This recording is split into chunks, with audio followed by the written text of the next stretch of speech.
মুসা আলাইহিস সালাতু ওয়াস সালাম আল্লাহ তাআলার সাথে কথা বলতেন। ঘটনাক্রমে মুসা আলাইহিস সালাতু ওয়াস সালাম ওই দিনটাও আল্লাহ তাআলার সাথে কথা বলার জন্য দূর পাহাড়ে যাইতেছে। কোথায় যাইতেছে?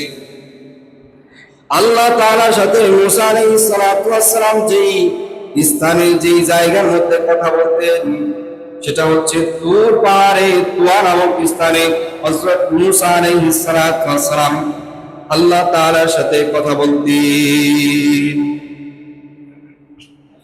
মুসা আলাইহিস সালাতু ওয়াস সালাম আল্লাহ তাআলার সাথে কথা বলার জন্য তুর পাহাড়ের দিকে রওনা হয়েছেন।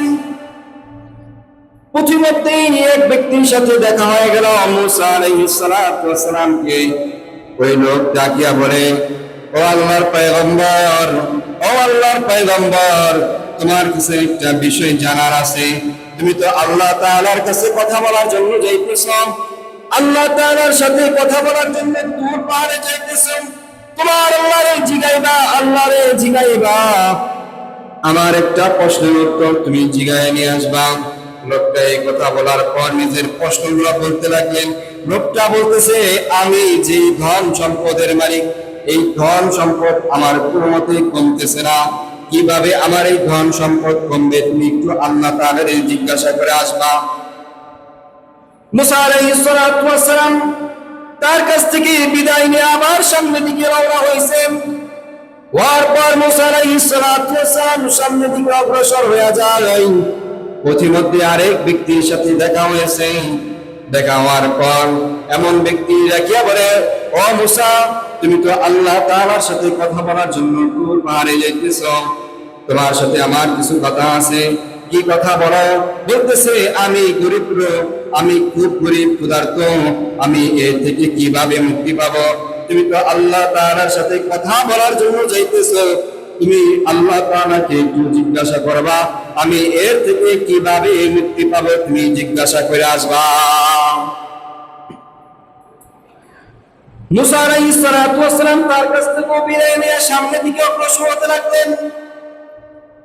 যখন সামনের দিকে অগ্রসর হইতে হইতে এমন সময় আরেক ব্যক্তির সাথে দেখা হয়ে গেল।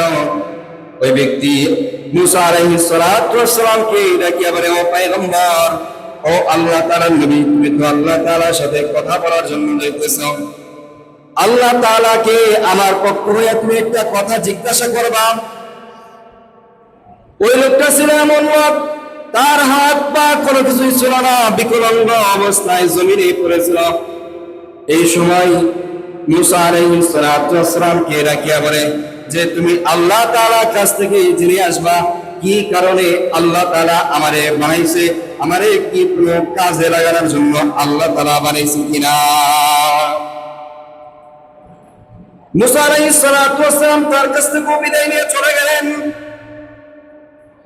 মুসা আলাইহিস সালাতু ওয়াস সালাম আল্লাহ তাআলার সাথে কথা বলার জন্য তুর পাহাড়ে চলে গেলেন। তুর পাহাড়ে তুয়া নামক স্থানে মুসা আলাইহিস সালাতু ওয়াস সালাম আল্লাহ তাআলার সাথে কথা বললেন। বলার পর প্রশ্নগুলো আল্লাহ তাআলাকে বললেন, আল্লাহ তাআলা উত্তরগুলো দেয়া দিলেন। মুসা আলাইহিস সালাতু ওয়াস সালাম আল্লাহ তাআলার সাথে কথা বলতেন। শেষ হওয়ার পর মুসা আলাইহিস সালাতু ওয়াস সালাম আবার রওনা দিয়েছেন। পথিমধ্যে আসার পর তাদেরকে আর খুঁজে পাওয়া গেল না। পরের দিন আবার যখন মুসা আলাইহিস সালাতু ওয়াস সালাম তুর পাহাড়ের দিকে রওনা হয়েছেন, তখন ওই সমস্ত লোকের সাথে দেখা হয়ে গেল। সর্বপ্রথম যার সাথে দেখা হলো, মুসা আলাইহিস সালাতু ওয়াস সালাম কে এই ব্যক্তি বলেছিল যে, আমার ধন সম্পদ প্রচুর, এই ধন সম্পদ কিভাবে কমবে তুমি একটু আল্লাহ তাআলার কাছ থেকে জেনে আসবা। আল্লাহ তাআলা আমার ধন সম্পদগুলা কিভাবে কমবে আল্লাহ তাআলা যেন বলে দেন। ওই ব্যক্তির সাথে দেখা হয়ে গেল।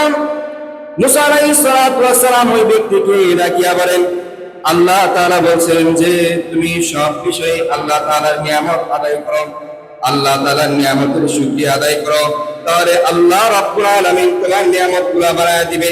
আর তুমি তাই করো, এই জন্য তুমি তোমার নিয়ামতের শুকরিয়া আদায় করা বন্ধ করে দাও, আর আল্লাহ তাআলা তোমার ধন সম্পদ কমায় দিবে। ওই ব্যক্তি রেখে বলে, না না না, এটা আমি কখনোই করতে পারবো না।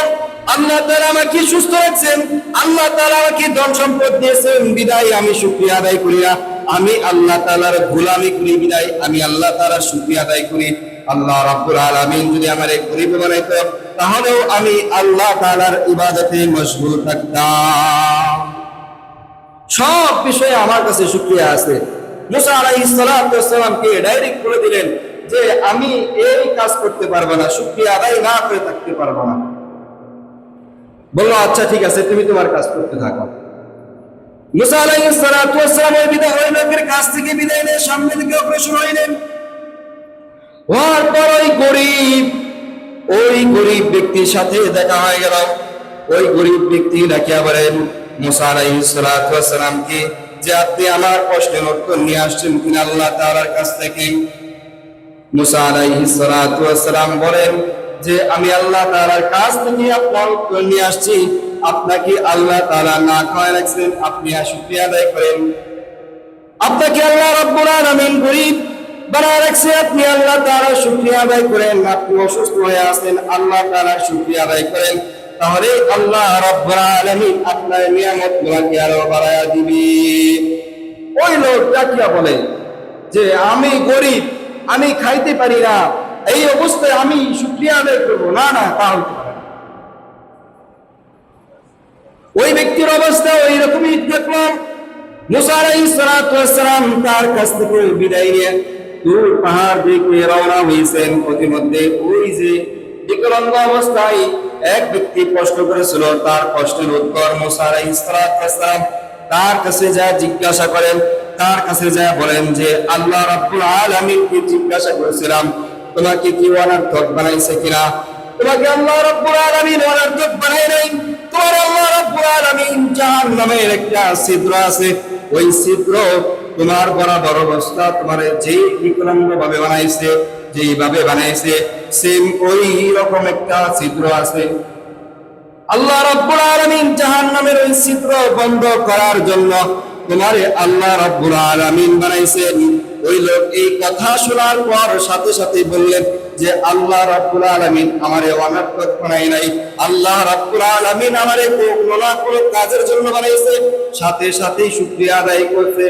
আর মুসা আলাইহিস সালাতু ওয়াস সালাম সাথে সাথেই দেখতে পাইতেছে ওই ব্যক্তির হাত নাই, আল্লাহ রাব্বুল আলামিনের কুদরতে হাত হয়ে গেল।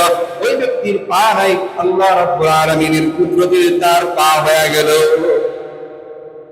এই জন্য বলা হয়েছে যে বেশি বেশি শুকরিয়া আদায় করা।